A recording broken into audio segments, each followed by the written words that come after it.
Washington a autorisé à l'Ukraine à frapper le territoire russe avec des missiles à longue portée fournis par les États-Unis. Selon un responsable américain, un changement stratégique majeur à quelques semaines de l'arrivée au pouvoir de Donald Trump. La Chine lance lundi un appel à l'apaisement.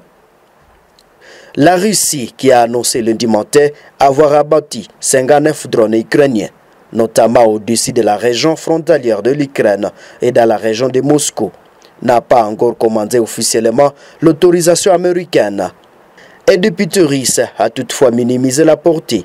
Je cite, « Cela ne changera à rien les cours de l'opération, absolument à rien », a déclaré lundi à l'agence publique russe RIA Novosti Andrei Kartapolov, président de la commission défense de la Chambre basse du Parlement.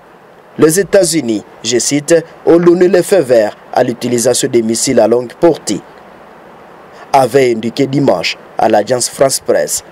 Ces responsables s'exprimant sous couvert de l'anonymat. Le président démocrate Joe Biden a accédé ici à une demande de longue date de Kiev, peu avant son départ de la Maison-Blanche et le retour du républicain Donald Trump.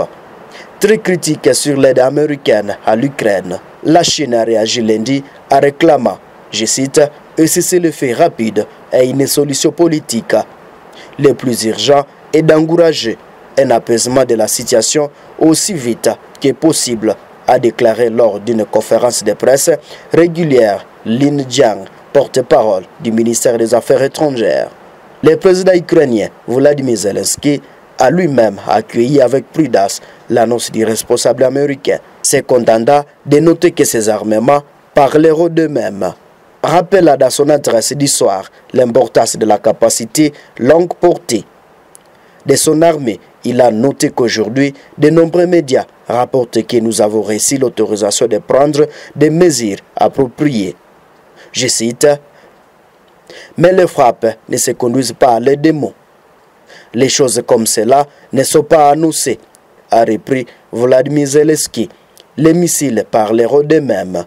Ces missiles d'une portée maximale de plusieurs centaines de kilomètres permettraient à l'Ukraine d'atteindre des sites logistiques de l'armée russe et des aérodromes d'où décollent ces bombardiers. Les missiles ATACMS fournis par les États-Unis devraient initialement être utilisés dans la région frontalière russe de Kursk, où ont été déployés des soldats nord-coréens en appui des troupes russes, selon le New York Times, qui cite des responsables américains s'exprimant sous couvert de l'anonymat. La décision de Washington d'autoriser l'Ukraine à utiliser ces missiles est venue en réaction à ce déploiement de militaires nord-coréens, selon ses responsables. Plusieurs pays, dont les États-Unis, se refusent jusque-là à donner de tels feux verts par crainte d'une escalade avec Moscou. Le président russe Vladimir Poutine avait prévenu qu'une telle décision signifierait que les pays de l'OTAN sont à guerre contre la Russie. La décision des États-Unis pourrait pousser d'autres alliés à emboîter les pas, notamment le Royaume-Uni. Le chancelier allemand Olaf Scholz, dont le pays est le deuxième fournisseur d'aide militaire à l'Ukraine depuis le début de l'invasion russe en février 2022, refuse unilassablement de fournir des missiles à longue portée, taux russe réclamés par Kiev. La Pologne, voisine de l'Ukraine, elle est de ses plus fermes soutiens à saluer la décision des États-Unis.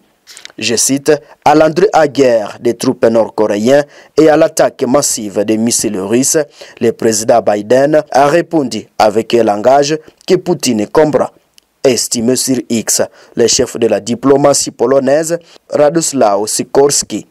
Car l'annonce américaine survient le même jour que l'une des plus importantes attaques russes de ces derniers mois contre l'Ukraine. Pour John Hardy, du Cercle de réflexion américain Fondation for Defense of Democracy, permettre à l'Ukraine de frapper des cibles de haute priorité à travers la Russie pourrait mettre Kiev en meilleure position à vue de potentielles négociations. Je cite, « y compris en incitant Moscou à accepter un moratoire sur les frappes visant les infrastructures critiques d'énergie », a ajouté ce chercheur spécialiste de la Russie. Dans sa campagne pour revenir à la Maison-Blanche, Donald Trump s'est montré peu avare des critiques contre les dizaines de milliards de dollars débloqués par Washington pour l'Ukraine. Le président élu régulièrement affirmé durant la campagne pouvoir mettre fin à la guerre en un jour, avant même d'entrer en fonction le 20 janvier prochain, sans jamais expliquer comment. L'Ukraine crée un affaiblissement des soutiens américains au moment où ses troupes sont à difficulté sur le front. Aucun accord impliquant des concessions territoriales à la Russie ne lui soit imposé. Le président sortant John Biden cherche à accélérer la livraison d'aide militaire à Kiev.